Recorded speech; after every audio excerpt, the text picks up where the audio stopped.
but welcome. Oh, thank you. And thank you for your patience. No, that's all right. And we're looking forward to hearing from you. Thank you. Sounds good. No, I know everyone might be keen for some morning tea, so I'll whip through this.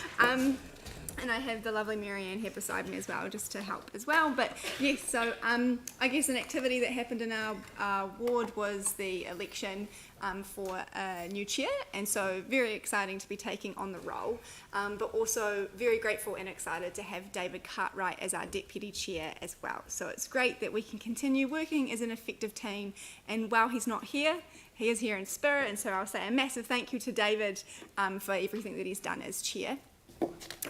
Moving on to the next item is the draft LTP community engagement. So the board has been out and about holding information stalls and providing people with the opportunity to get the consultation document and the submission form, and also to talk to the local elected members about the draft LTP.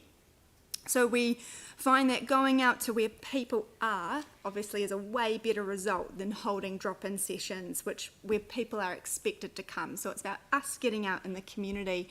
And we've been going out to Bishopdale, New World, Fendalton Library, Northwood, New World and Avonhead Mall. And people have been stopping and talking to us, which is great. With a range of issues which we've listed there, so things like library closing hours, cycleways, traffic issues, bus services, and the representation review.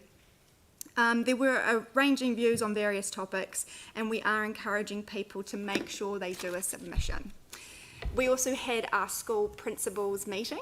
So the board had a great meeting on the 12th of March with all of the local school principals in the area. Not everyone could come, obviously principals are incredibly busy, but it was great to have them there, those that did come along. And safety issues regarding traffic around the schools was a big hot topic. So the board has asked council's traffic staff to work with us and the schools to see what can be done.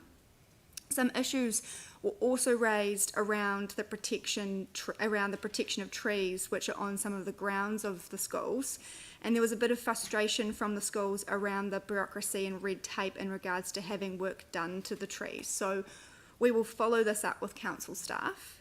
Allan Vale School is a provider of education to children and young people with special needs, and they talk to us about the transition to work program that they have for their older students, which is a great program.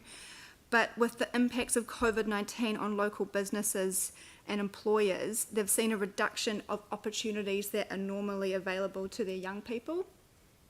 And of course, there's also the exciting building project underway in our area as well, bringing together the Burnside Primary, Cobham Intermediate and Allan Vale School into one of the new campus on Island Road. And the schools were deemed rebuilds following the earthquake, so this project has been a long time coming, so it's really exciting. We also had a Styx Living, a site visit, to the Styx Living Laboratory Trust. This is an awesome group of people doing outstanding work on learning and research in the Styx River catchment. So although their base is in the Harewood ward, the work they undertake spans across the Papanui, Innis and coastal Burwood areas as well. But on this recent site visit, board members were able to hear a lot about the work they're doing in regards to water quality monitoring, restoring and protecting natural habitats and ecosystems, predator control, and the reintroduction of native species. They run regular volunteering events, including a monthly bird monitoring program to record the number of individual water bird species, and they also run school education programs and summer student research scholarships for tertiary students. So we're so grateful for the amazing work that they do in the area. And lastly, we also had the pleasure to sit down and have a chat with Sarah Pallett, who is the new MP for Ilam. So nearly 90% of the Ilam electorate is within the Fendalton-Waimairi-Harewood board area. And we talked about some of the key issues in the area, and there was a real keen desire to work together to address some of these issues, particularly those that require central government action. And I think it's just a really great example of us wanting to collaborate and catch up regularly, so I'm sure we'll be seeing more of Sarah in the future. So yeah, if you have any questions, happy to take them. Thank you. Now, I presume, Sam, you'd like to move this and James would like to second it. Are there any questions? Any discussion? You're going to get away with it. Thanks. I'll put the Thanks, everyone. motion. All those in favour say aye. Those opposed say no. That's carried. Thank you very much. Thank you so much. Great work. Right, we'll adjourn now for morning tea, and if we could be